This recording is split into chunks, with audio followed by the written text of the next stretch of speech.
Hi friends, welcome to Karanya's kitchen. Karanya's కిచెన్లో ఈరోజు వీడియోలో గోంగూర పప్పుని రుచిగా ఎలా తయారు చేసుకోవచ్చో చూపించబోతున్నాను. ఒక్కసారి ఈ విధంగా ట్రై చేసి చూడండి, చాలా బాగుంటుంది. ఇప్పుడు గోంగూర పప్పుని ఎలా తయారు చేసుకోవచ్చో వీడియోలోకి వెళ్ళి చూసేయండి.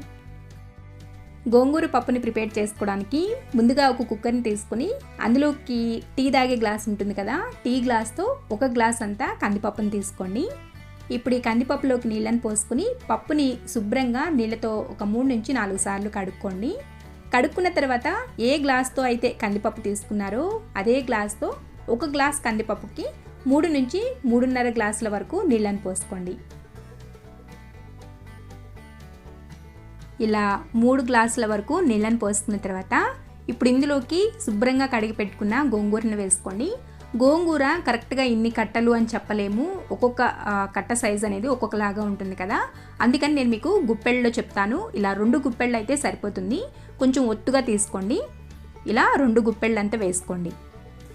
గోంగూర వేసుకున్న తర్వాత ఇందులోకి సన్నగా బారుగా కట్ చేసి పెట్టుకున్న ఒక చిన్న ఉల్లిపాయను వేసుకోండి. మీడియం సైజ్ అయితే సగం వేసుకుని సగం పక్కన పెట్టుకోండి. తర్వాత ఒక 5 లేక 6 పచ్చిమిర్చిని ఈ విధంగా సన్నగా బారుగా చీల్చుకుని వేసుకోండి. గోంగూర పప్పులోకి పచ్చిమిర్చి అనేవి కొంచెం ఎక్కువే పడుతుంది. తర్వాత ఒక 1/2 టీ స్పూన్ అంత పసుపు అండ్ 1 టీ స్పూన్ అంత నూనె వేసుకోండి. ఇందులో కారం వేసుకోము, అంతా ఉడికిన తర్వాత కారం వేసుకుంటాము. ఈ టైంలో కారం వేస్తే పప్పు టేస్ట్ అంత బాగుండదని నేను అనుకుంటాను. మీకు నచ్చితే ఎప్పుడైనా కూడా వేసుకోవచ్చు.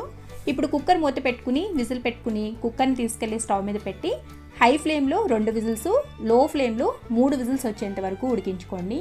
ఈ విధంగా కుక్కర్ విజిల్స్ వచ్చిన తర్వాత స్టవ్ ఆఫ్ చేసుకుని పూర్తిగా ఆవిరిపోనివ్వండి. ఆవిరిపోయిన తర్వాత మూత తీస్తే పప్పు మనకి చక్కగా ఉడికిపోయి ఉంటుంది అండ్ ఎక్స్ట్రా నీళ్లు కూడా ఏముండవు, కరెక్ట్గా ఉంటుంది. ఒకవేళ మీకు ఎక్స్ట్రా వాటర్ కానీ ఏమన్నా ఉన్నాయనిపిస్తే ఏదైనా గిన్నెలోకి వంపుకోండి, లేదంటే మెదుపుకునేటప్పుడు కష్టంగా ఉంటుంది. ఇప్పుడు ఇందులోకి మీ రుచికి తగినంత ఉప్పు వేసుకోండి. గోంగూర పప్పులో ఉప్పు కరెక్ట్గా ఉండాలి, అప్పుడే టేస్ట్ బాగుంటుంది. తర్వాత మీరు తినే కారంకి తగ్గట్లుగా కారం కూడా వేసుకోండి. ఇక్కడ నేను 1.5 టీ స్పూన్ వరకు వేసాను. మీరు కొంచెం కారం ఇష్టపడే వాళ్ళైతే పచ్చిమిర్చి ఎక్కువ వేసుకోండి, ఈ పప్పులో పచ్చిమిర్చి టేస్టే బాగుంటుంది. ఇప్పుడు దీన్ని మెత్తగా మెతుక్కోండి. మరీ టూ సాఫ్ట్గా ఏమి అవసరం లేదు, అక్కడక్కడ మనకి పప్పు తెలుస్తూ ఉండాలి, అప్పుడే గోంగూర పప్పు టేస్ట్ బాగుంటుంది. పప్పు ఈ విధంగా మెదుపుకున్న తర్వాత ఇప్పుడు ఇందులోకి తాలింపుని పెట్టుకోవాలి. తాలింపు పెట్టుకోవడానికి స్టవ్ మీద ఒక ప్యాన్ని కానీ లేదంటే ఏదైనా గిన్నెని కానీ పెట్టుకోండి. పెట్టుకుని అందులోకి 2 టేబుల్ స్పూన్ల వరకు నూనె వేసుకోండి. నూనె కొద్దిగా కాగిన తర్వాత ఇందులోకి సన్నగా కట్ చేసి పెట్టుకున్న ఒక చిన్న ఉల్లిపాయను వేసుకోండి. మీడియం సైజ్ అయితే ఇందాక హాఫ్ మిగులుతుంది కదా, ఆ హాఫ్ సన్నగా కట్ చేసుకుని వేసుకుంటే సరిపోతుంది. ఉల్లిపాయ ముక్కలు వేసుకున్న తర్వాత ఇందులోకి 1 టీ స్పూన్ అంతా చాయ్ మినపప్పు అండ్ 1 టీ స్పూన్ అంతా ఆవాలు, 1 టీ స్పూన్ అంతా జీలకర్రను వేసుకోండి. తర్వాత ఇందులోకి ఒక 2 లేదా 3 ఎండుమిర్చిని ఈ విధంగా 2-3 సగాలుగా తుంపుకుని వేసుకోండి. వేసుకుని మీడియం టు హై ఫ్లేమ్లో ఫ్రై చేసుకోండి. లైట్గా కొద్దిగా ఫ్రై అయిన తర్వాత ఇందులోకి ఒక 2 చిటికెళ్ళంతా పసుపు వేసుకోండి. పసుపు వేసుకున్న తర్వాత మరొకసారి కలుపుకొని ఇప్పుడు ఇందులోకి ఒక 2-3 రెమ్మల కరివేపాకును కూడా వేసుకుని ఉల్లిపాయ క్రిస్పీగా ఎర్రగా వేగేంత వరకు ఫ్రై చేసుకోండి. అలా వేయించుకుంటేనే గోంగూర పప్పు టేస్ట్ బాగుంటుంది. పప్పు టేస్ట్ అంతా కూడా తాలింపులోనే ఉంటుంది, తాలింపు కరెక్ట్గా వేసుకున్నారంటే సూపర్గా ఉంటుంది పప్పు. ఇక్కడ నేను మీకు చక్కగా ఫ్రై చేసిన తర్వాత చూపిస్తున్నాను చూడండి, ఉల్లిపాయ ముక్కలు అనేవి ఆ విధంగా ఫ్రై అవ్వాలి.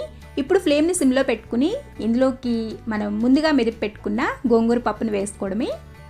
వేసుకుని ఒకసారి కలుపుకుని కన్సిస్టెన్సీ చూడండి, మరీ గట్టిగా ఉంది అని అనిపిస్తే ఆ కుక్కర్లోనే ఒక హాఫ్ టీ గ్లాస్ అన్ని నీళ్ళని పోసుకొని లైట్గా వేడి చేసుకుని ఆ నీళ్ళని ఇందులోకి పోసుకొని ఒకసారి కలుపుకోండి.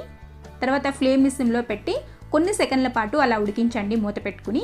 ఆ తర్వాత స్టవ్ ఆఫ్ చేసుకుని సర్వ్ చేసుకోవడమే. అన్నంలోకైనా బాగుంటుంది, చపాతీ, పుల్కా ఇలా ఎందులోకైనా కూడా సూపర్ టేస్టీగా ఉంటుంది.